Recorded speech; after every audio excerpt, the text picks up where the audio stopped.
대한민국을 대표하는 비보이 이글원입니다. 바이러스 그리고 위장 간이 다 망가져가지고 답답하지만 마스크를 꼈습니다.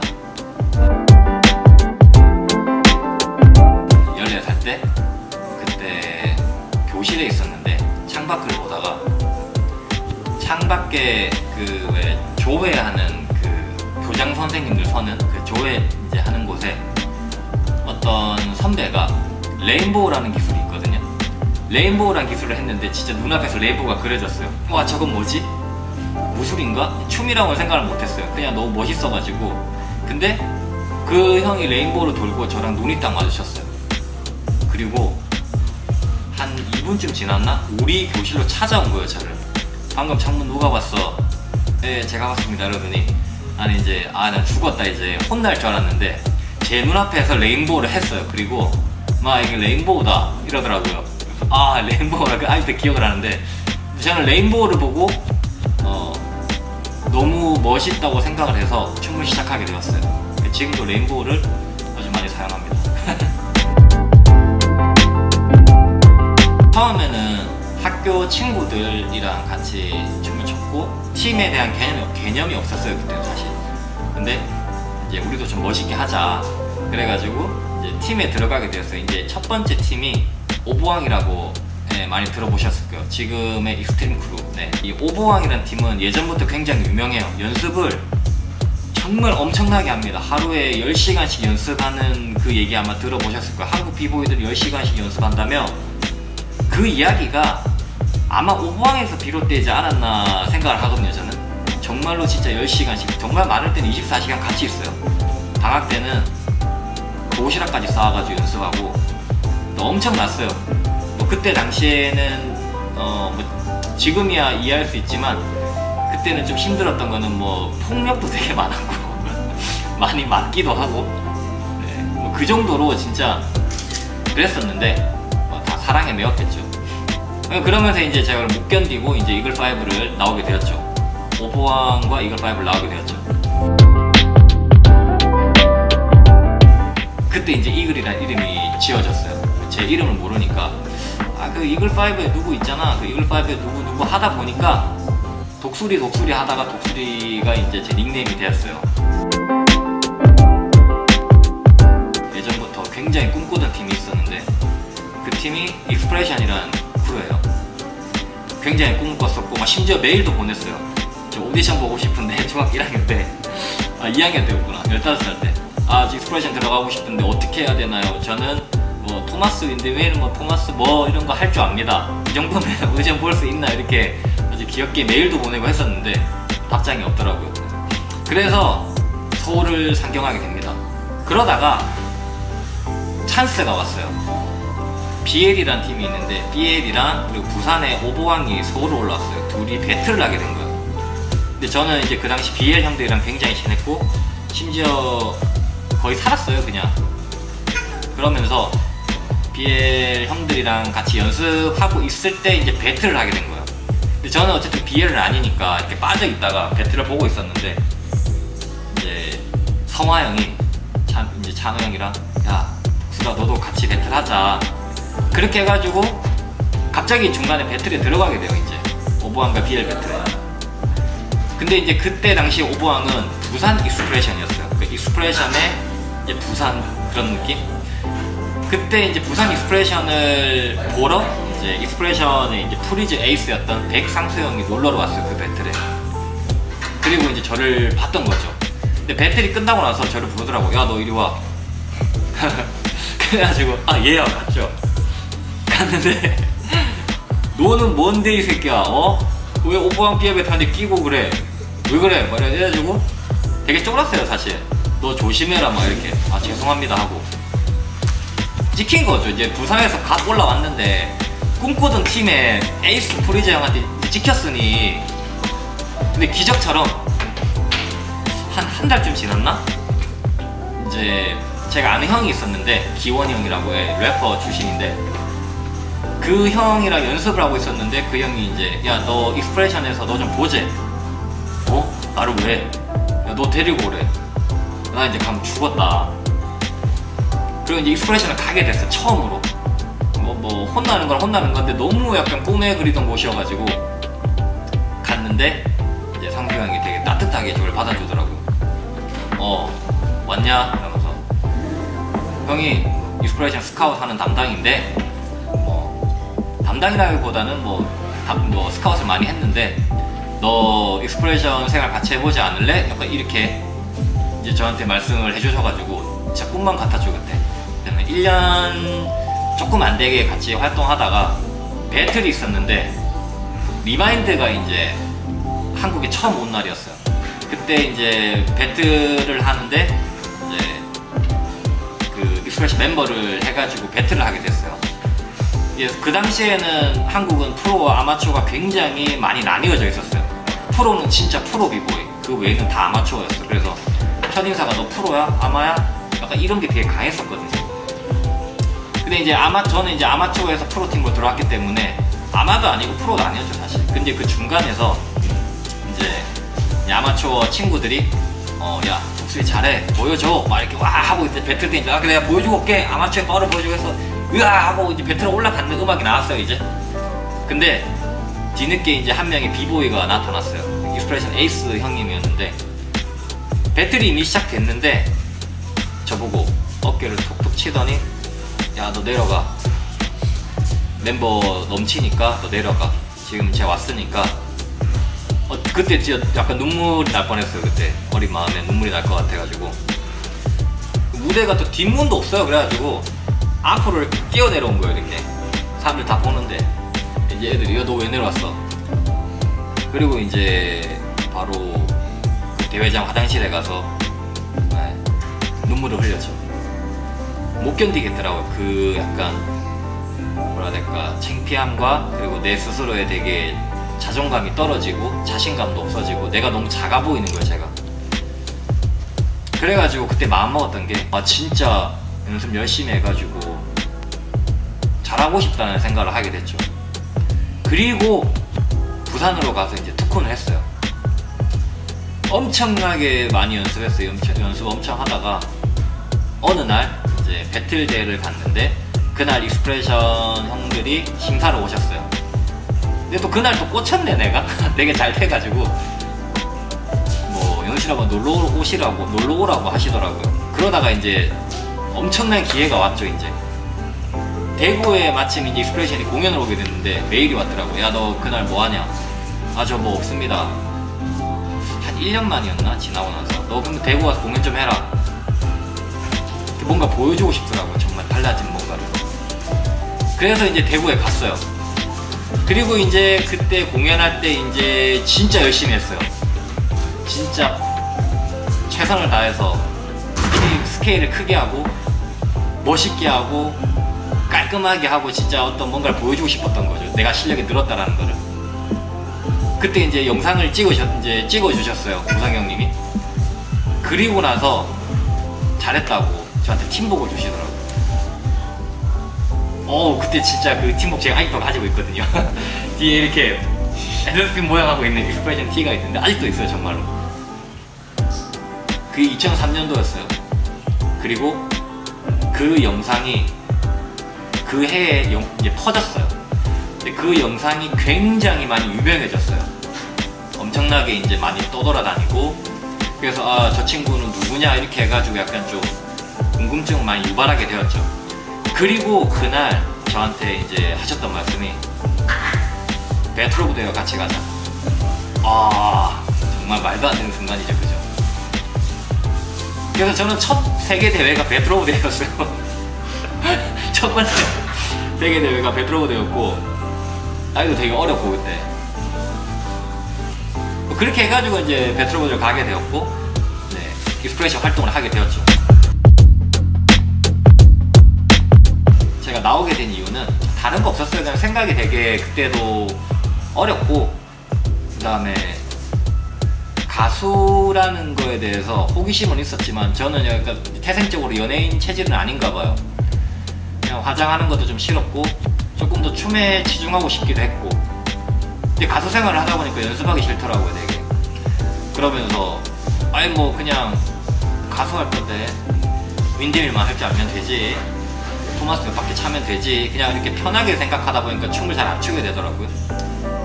그러면서 이제 팀원들하고도 트러블도 좀 생기기 시작하고, 제가 일단 음식을 잘 안 갔어요. 그리고 가더라도 이제 연습도 안 하고 제 다른 취미가 생기는 바람에 이제 소홀해졌죠. 그 당시 제가 또 맥시멈 쿨의 리더였기 때문에 그랬으면 안 되는 건데 내려놨죠. 그냥 춤에 대한 약간 좀 재미가 떨어지는 시기였어요. 욕심이 많이 좀 없는 편인 것 같아요. 그래서 이만큼 잘하고 싶다가도 내가 상처를 받고 내가 막 스트레스 받고 슬럼프가 될 것 같으면 이만큼은 만족을 합니다. 그래서 저는 제 춤에 좀 비교적 많이 만족을 했던 것 같아요. 대신에 연습은 또 이렇게 열심히 하긴 하는데, 그래서 슬럼프는 딱히 없었어요. 뭐 크게 다친 적도 없었고, 사실 굳이 슬럼프가 있다고 하면 춤이 아니라 인생에 대한 슬럼프가 좀 있었죠. 그냥 내가 가고 있는 이 길이 맞는 길인가, 그냥 즐겨야만 하는 건가, 아니면 내 인생의 진짜 어떤 일부가 되어가지고 계속 끌고 가야 되는 건가, 아니면 이걸로 내가 돈을 벌면서 춤도 추면서 함께 해야 되는 것인가, 여러가지 고민이 많았어요 사실. 그때가 조금 슬럼프를 받지만 크게 저는 슬럼프는 없었던 것 같아요. 제일 좋았을 때는 익스프레션 멤버가 되었을 때 정말 행복했었고, 그리고 세계 무대 베트로 무대에 갔을 때 웜업 파티에서 노스트라다무스 그 토마스 19, 그 당시에는 콤보 19을 잘하는 사람들이 많지 않았거든요. 근데 실전에서 제가 그거를 사인을 하고 성공했을 때 너무 기분이 좋았고, 그리고 배틀 성적도 첫 대회였는데 잘 나와가지고 되게 좋았고, 그때가 아마 가장 심장 터질 만큼 좋았던 순간이었던 것 같아요. 그리고 그 외에도 뭐 좋은 기억 많았지만 딱 그냥 떠오르는 거는 베트로 무대였던 것 같아요. 그때는 일단 한국 비보이들을 생각하는 가장 큰 어떤 의미 있는 대회 1순위가 베트로 무대였기 때문에 꿈의 무대였죠. 꿈의 무대. 너무 멋있었잖아요 그때 대회 자체가. 관객도 엄청 많고 그랬던 것 같아요. 거의 뭐 처음이자 마지막으로 준비를 하고 1대1 배틀을 나갔던 게 2004년 레드홀 BC1이었어요. 영상을 많이 봤겠지만 저는 그 배틀이 좀 제 인생에 많은 걸 좀 바꿔놨던 것 같아요. 그러니까 정말 뭔가 탄탄대로로 쫙 가고 있던 시기였고, 유명세도 타고 있었고, 심지어 비보이들도 막 인기 투표했을 때도 막 상위권에 나올 정도, 그때 되게 뭔가 내 자존감이 되게 높았었어요. 자신감이랑 내가 굉장히 잘하고 있구나. 근데 레드홀 BC1을 갔을 때 1차전에서 제가 탈락을 했어요. 3대2로 떨어졌는데, 사실은 저는 물론 아이런 몽키를 굉장히 존경해요. 굉장히 존경하고 정말 영상으로 많이 봐왔던 비보이예요. 근데 지금 봐도 사실 좀 이해가 안 가요. 그래서 그러니까 원래 3라운드인데 아이런 몽키 형님은 4라운드를 했어요. 심지어 마지막에는 좀 실수가 좀 있었고, 그러니까 그 배틀이 저한테 충격이 좀 컸던 것 같아요. 나는 되게 내가 생각했던 그 스타일이 있었고, 나는 이게 내 춤인데 내 스타일이고 난 파워보니까. 근데 이제 심사위원 중에 한 명이 저한테 얘기하기를, 네가 더 잘했어. 근데 네가 진 이유는 탐락을 안 해서야. 너무 유치한 대답이었어요. 탐락을 안 해서. 내가 더 잘했는데 탐락을 안 해서 졌다고? 이건 컴페티션이잖아. 그 애초부터 탐락, 푸드, 플로우 뭐를 다 해라고 공지한 것도 아니에요. 그러니까 되게 유치한 대답을 듣는 순간 심사위원에 대한, 그리고 그 비보에 대한 존중도 굉장히 떨어졌어요 사실. 되게 좀 기분이 안 좋았어요 사실. 근데 또 기분 좋았던 건 제가 굉장히 존중한, 또 존경하는 락스테이드 크루의 아시아원이 저를 줬어요. 그리고 또 좋아했던 터프키드가 저를 줬어요. 그래서 저는 되게 사실 만족했어요 그때. 일단 아시아원이 줬다는 자체가 이한테 그러더라고요. 너 진짜 멋있었다고, 잘했다고. 근데 그러면서도 이게 평생 약간 따라다녔어요. 약간 그때 내가 조금만 더 잘했었다면, 조금만 더 열심히 했었더라면 춤을 조금 더 이해했었더라면, 사실 너무 어렸기 때문에 춤을 잘 몰랐죠. 그냥 파워무브만 하는 어떤 어린아이에 불과했죠. 근데 더 재밌는 거는 최근에 독일을 갔는데 배틀을 하는데 저는 누군지도 몰랐어요. 처음에 1차전에 배틀을 하는데 어디서 많이 본 사람이야, 어디서 많이 봤는데 아이론 모키를 만난 거야, 배틀에서. 네. 그래서 내가 지금까지 10몇 년 동안 되게 풀고 싶었던 그거를 풀자 했어요. 그리고 이제 제가 그 라운드를 몰표로 이제 이기게 되었어요. 이제서야 좀 마음이 좀 풀리더라고. 했다. 시간이 굉장히 많이 흘렀지만 어쨌든 아까 여우는 풀었다. 근데 진짜 중요한 거는, 저는 아이론 모키 형님이 제 인생에 굉장히 중요한 비보예요. 굉장히 존중하고, 제가 발전할 수 있게, 공부할 수 있고 발전할 수 있게 굉장히 많은 도움을 준 비보입니다. 네, 앞서 말씀드린 아이론 모키 형님이 계시고, 그리고 저는 아이반 너무 사랑합니다. 아이반 너무 사랑했고, 그리고 JGJ, 레디오 트론 96의 JGJ를 너무 좋아했고, 그리고 비보이 머신도 굉장히 좋아합니다. 비보이 머신도 좋아하고, 많네요. 되게 많은데 베스트 한 명만 뽑으라면, 진짜 이 사람이 최고다라고 얘기한다면, 가장 제 춤에 있어서 영향을 많이 준 비보이는 JGJ가 아닐까 싶습니다. 제 춤에 있어서 첫 시작, 나의 어떤 그 동선이라든가 라인, 그리고 느낌, 필 같은 것들을 가장 영향력을 많이 줬던 게 JGJ였던 것 같아요. 물론 춤을 추면서 조금씩 변화는 생겼지만 가장 큰 영향을 준 거는 JGJ입니다. 가능할지 모르겠지만 그 연수한테도 제가 얘기를 했어요. 그 디엔드 아시죠? 그러니까 연수가 요즘에 몸이 좀 사실 많이 좋지 못했어요, 최근에. 그래서 그때 언제였더라? 재작년이었나? 만나서 얘기를 했었어요. 나중에 네가 몸이 더 괜찮아지면 우리 더 나이 들어서, 더 나이 들고 더 힘들어지더라도 언젠가 우리 한번 배틀 한번 했으면 좋겠다. 왜냐면 예전에 디엔드랑 배틀 한번 한 적이 있었어요, 그때 스페셜로. 근데 그때 보셨을지 모르겠는데 영하 10도 정도 했단 말이에요. 영하 12도 정도? 엄청 추운 겨울날이었어요. 막 입에서 배틀하는 입김 나오고, 더군다나 저는 그날 이제 심사를 보고 있었어요. 야외에서 5시간 동안 이렇게 앉아있다가 심사를 보다가 갑자기 배틀을 한 거예요. 이렇게 온몸이 이제 막 떨리잖아요. 계속 힘을 주고 있으니까 이제 체력도 엄청 안 좋고. 그래서 저도 망쳤고 연수도 망치고 둘 다 약간 좀 배틀을 다 못 보여준 것 같아요, 둘 다. 그래서 그때 이제 그런 얘기를 했는데, 언젠가 기회가 되면 뭐 디엔드랑도 한번 하면 재밌을 것 같고, 그리고 이제 그 중에 이제 베스트가 이제 아이론 모키 형님이었는데, 이번에 정말 재밌게 했고, 또 이번에도 많이 배웠습니다.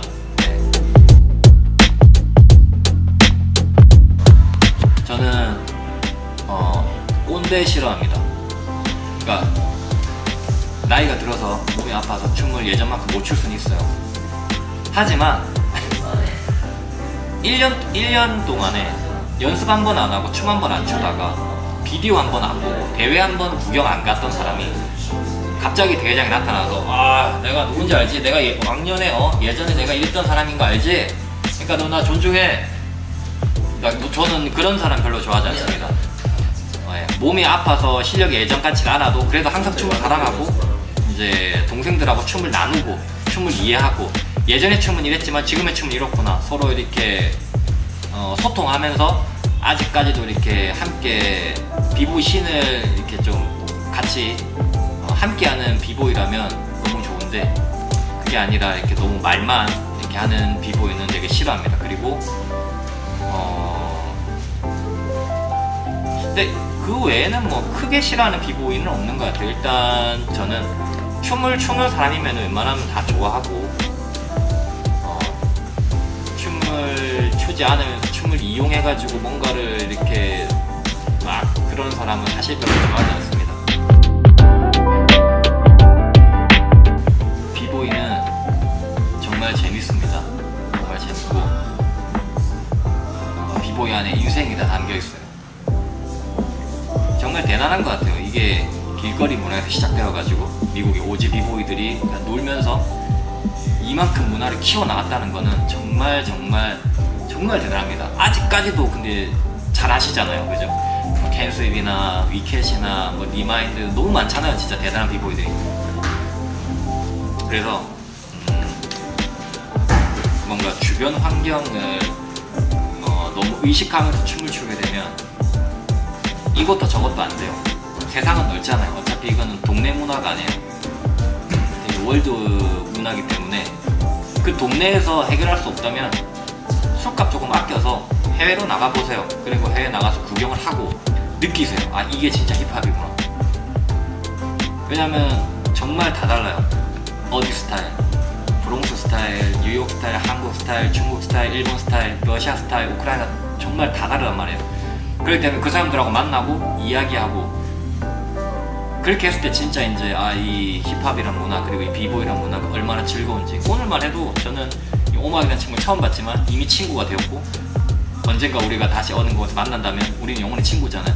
이런 것처럼 이 힙합 문화는 굉장히 정말 재미난 문화이기 때문에 어떤 거를 뭐 바라고 하면은 슬럼프가 올 거예요. 그냥 즐기면서 하다 보면 자연스럽게 이제 인생에 묻어들게 되고 여러 가지 좋은 일들이 많이 생길 거예요. 마지막으로 제가 이제 하고 싶은 말은, 저도 몸이 많이 아픕니다. 몸도 아프고 나이도 들고, 그 다음에 뭐 예전만큼 매일매일 열정적으로 연습하지 못합니다. 하지만 아직까지도 재밌게 춤을 추고 있고, 그리고 지금도 저와 같이 이렇게 외길을 가는, 힘든 길을 가는 많은 비보이들이 좋은 생각만 하면서 좋은 일만 생기고, 또 지금은 좀 많이 죽어있는 이 한국 비보이 씬이 다시 일어나서 누구나 더 즐길 수 있는 그런 씬이 만들어졌으면 좋겠고, 지금 세계적으로는 굉장히 다시 붐이 왔어요, 그죠? 정말 많은 키즈 비보이들과 또 오지 비보이들 함께 이렇게 어우러져서 씬을 이끌어가고 있는데, 한국에서도 이제 좀 그런 것들이 다시 시작되었으면 좋겠어요. 마지막으로 이제 이 얘기를 보태어 얘기하면, 이제 팩트를 얘기하자면 힙합은 문화입니다. 그렇잖아요? 매니아가 아니라 문화라고 생각합니다. 문화라는 거는 대중성이라고 생각하고, 그냥 아무도 없는 비보이들만 있는 어두운 공간에서 배틀을 하는 것도 언더그라운드 문화에 속하지만, 저는 이 문화가 얼마나 즐겁고 볼품이 있는 문화인지 많은 사람들이 알았으면 좋겠어요. 많은 사람들이 알고, 그러기 위해서는 비보이들이 조금 마음을 열고, 그 사람들이 우리 안 알아주잖아, 우리 안 도와줬잖아, 정부는 우리 버렸잖아, 뭐 기업은 우리 도와주지 않잖아, 예전에 우리 이용해먹고 버렸어, 그런 마인드보다는 스스로 조금 더 우리가 노력해가지고 그 사람들이 이 비보이 문화에 대해서 더 많이 즐길 수 있고, 그냥 진짜 맥주 한잔 먹으면서 볼 수도 있고, 이제 가족 단체로 와가지고 볼 수도 있고, 즐길 수 있는 진짜 문화가 되었으면 좋겠어요. 제가 나중에 더 나이가 들어가지고 50, 60이 돼가지고 내가 옛날에 비보이 했었어, 놀았네, 되게 껄렁껄렁 놀았네, 이런 느낌이 아니라 그냥 진짜 모두가 알만한 정말 탄탄한 문화가 전 세계적으로 이루어졌으면 하는 바람입니다.